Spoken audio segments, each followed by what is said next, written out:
आपके साथ अपनी ज़िंदगी में पेश आने वाली एक बहुत ही ज़्यादा डरावनी कहानी शेयर करना चाहती हूँ। ये तब की बात है जब आज से 8 साल पहले मैं कराची की एक फर्म में काम किया करती थी। अभी मेरा बिल्कुल स्टार्ट था, तो वहाँ पर रहने के लिए हमें कंपनी की तरफ से फ्लैट्स दिए गए थे। वो जो बिल्डिंग थी वो कंपनी से थोड़ी ही दूर थी।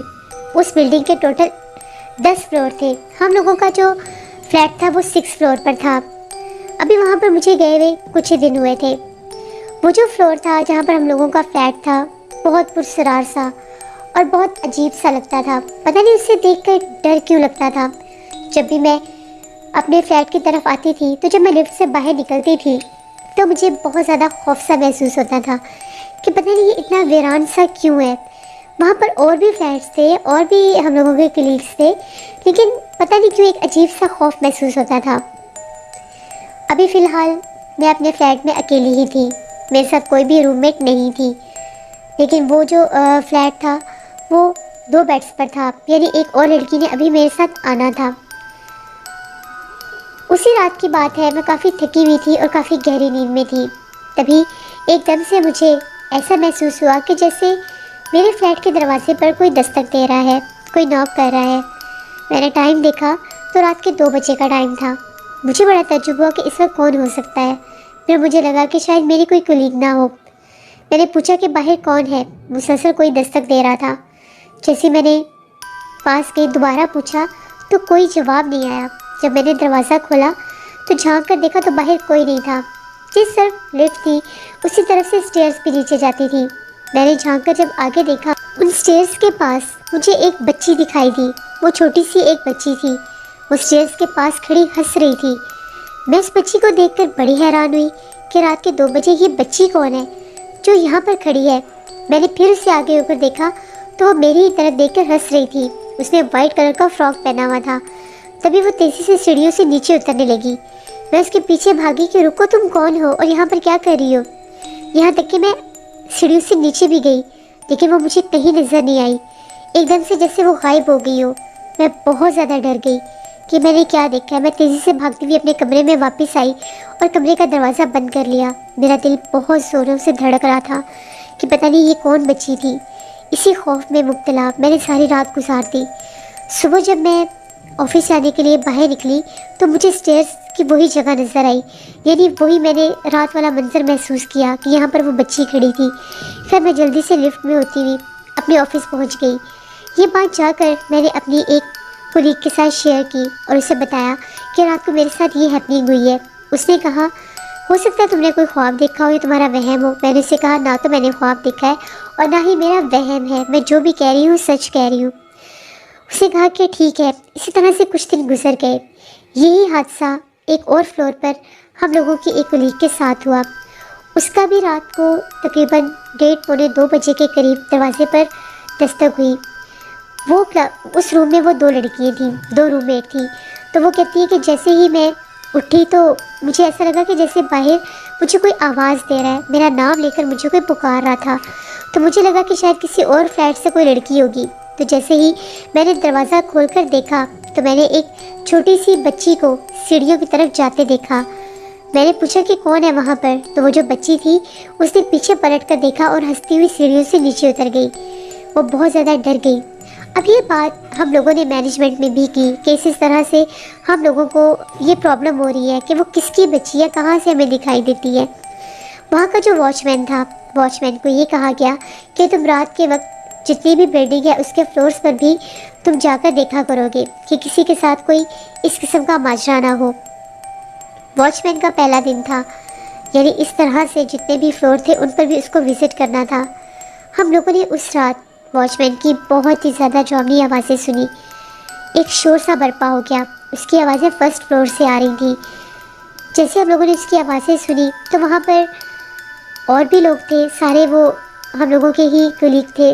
सारे बाहर निकले तो देखा जो वॉचमैन था वो सीढ़ियों में बेहोश पड़ा था। पहले उसकी चीखों पुकार सुने और फिर वो बेहोश पड़ा था।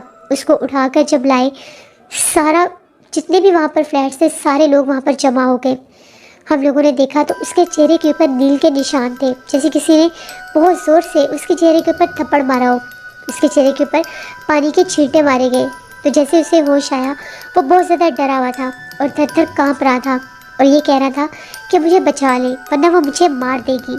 जब हमने उससे पूछा कि तुम्हें क्या हुआ है तो उसका ये कहना था कि मैं अभी यहाँ से मैंने पहरा देना शुरू ही किया था, तो मैं अभी सेकंड फ्लोर से नीचे आ रहा था तो मैंने देखा कि एक बच्ची सीढ़ियों के दरमियान में मुझे बैठी दिखाई दी। तो मैंने उससे पूछा कि तुम कौन हो और यहाँ पर क्या कर रही हो। तभी वो मेरे देखते देखते सीढ़ियों से नीचे जाने लगी तो मैं उसके पीछे भागा कि मैं देखूँ आखिर ये है कौन। तो वो बेसमेंट की तरफ चली गई। तो जैसे ही मैं बेसमेंट की सीढ़ियों में गया तो वो आखिरी सीढ़ी पर खड़ी हंस रही थी, उसकी आंखें चमक रही थी। मैं उसे देखकर बहुत ज़्यादा डर गया। उसे देखकर मुझे अंदाज़ा हो चुका था कि ये कोई इंसान नहीं है, ये कोई गैर मरे मखलूक है। तो जैसे ही मैं सीढ़ियों से पीछे पलटा तो किसी ना दिखने वाले वजूद ने बहुत ज़ोर से मेरे चेहरे के ऊपर थप्पड़ मारा। मैं वहीं पर गिरा और बेहोश हो गया। ये जगह आज सेफ सता है। इस बिल्डिंग में जिन्नात हैं, वही जिन्नात अपना आप जाहिर कर रहे हैं। मुझे यहाँ पर काम नहीं करना। वो शोर मचाता हुआ चीखता हुआ वहाँ से चला गया। सब बहुत ज़्यादा डर गए, हर कोई अपने अपने फ्लैट में चला गया। सुबह ये बात पूरे ऑफिस में फैल गई कि हम लोगों की जो बिल्डिंग है, जो स्टाफ बिल्डिंग है, वो हॉन्टेड है, वहाँ पर जिन्नात हैं। वहाँ के हम लोगों के जो फर्म के ऑनर थे वो भी आए। वो बहुत ज़्यादा परेशान थे, उन्हें कुछ समझ में नहीं आ रहा था कि आखिर वो क्या करें। एकदम से यहाँ पर ये क्या मामलात हो गए हैं। उन्होंने हम लोगों को बहुत तसल्ली दी और ये कहा कि बहुत जल्द वो एक और बिल्डिंग का अरेंजमेंट कर लेंगे और इस बिल्डिंग को खाली कर दिया जाएगा, लेकिन तब तक आप लोगों को यहीं पर रहना पड़ेगा। हर बंदे के जहन में एक अलग खौफ था, हर बंदा अपनी जगह पर डरा हुआ था। तभी कुछ दिन गुजरने के बाद अब रात को भयानक आवाज़ें भी गूंजने लगी। हर फ्लोर से अजीबोगरीब आवाज़ें सुनाई देती थी।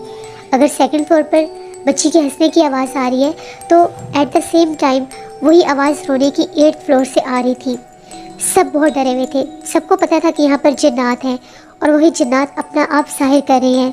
कभी वो हम लोगों के नाम लेकर आवाज़ें देती थी, कभी हंसती थी और कभी रोती थी, लेकिन उसकी आवाज़ें सारे जितने भी वहाँ पर टोटल फ्लोर्स थे सब पे सेम टाइम में आती थी।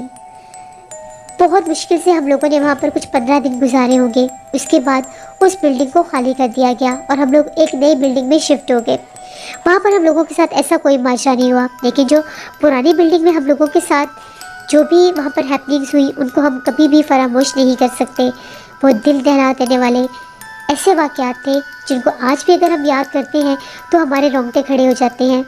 बाद में पता चला जो हम लोगों के फर्म ऑनर थे उन्होंने उस बिल्डिंग के बारे में जब कुछ आमिल हजरात को बुलाकर पता किया तो उनका ये कहना था कि वहाँ की जो बिल्डिंग का बेसमेंट था वहाँ पर बहुत ज़्यादा आसेब और जिन्नात थे। ये उन्हीं जिन्नात के बच्चे थे जो लोगों को इस तरह से तंग करते थे, डराते थे, अपना आप जाहिर करते थे, और वो बच्ची भी उन्हीं जिन्नात की बच्ची थी। ये हम लोगों की ज़िंदगी की, बल्कि मेरी अपनी ज़िंदगी की एक कहानी थी जिसको मैंने खुद फेस किया है और मैंने आपके साथ शेयर की। बहुत शुक्रिया रिदा आपका। ये थी आज की खौफनाक कहानियाँ। अपना फीडबैक मुझे ज़रूर दें, आप लोगों को कैसी लगी। आप लोग भी अपनी खौफनाक कहानियाँ शेयर कर सकते हैं डिस्क्रिप्शन बॉक्स में दिए गए ईमेल आईडी nushinmir57@gmail.com पर। इसके अलावा आप लोग मुझे कमेंट बॉक्स में भी स्टोरी शेयर कर सकते हैं। हॉरर स्टोरीज ऑफिशियल पर मैंने फैज़ान अहमद का बहुत हॉरर नावल स्टार्ट किया हुआ है, 4 रातें। उसकी आज 2nd एपिसोड है, उसको ज़रूर विज़िट करिएगा, आप लोगों को पसंद आएगा। नुशीन डेली रूटीन पर भी मैंने व्लॉग ऑन एयर किया था, उसको भी विज़िट करें, आप लोगों को ज़रूर पसंद आएगा।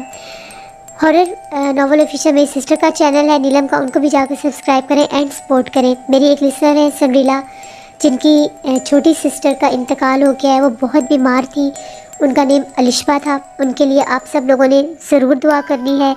अल्लाह उनको जन्नतुल फिरदौस में आला मकाम अता करे और उनके घर वालों को, उनके पेरेंट्स को, उनके लवाहिकीन को बहुत बहुत सब्र अता करे। आमीन। आप सब ने दुआ करनी है। अपना बहुत सा ख्याल रखिएगा, जहाँ रहें खुश रहें। Thank you for watching. Stay blessed. अल्लाह निगहबान।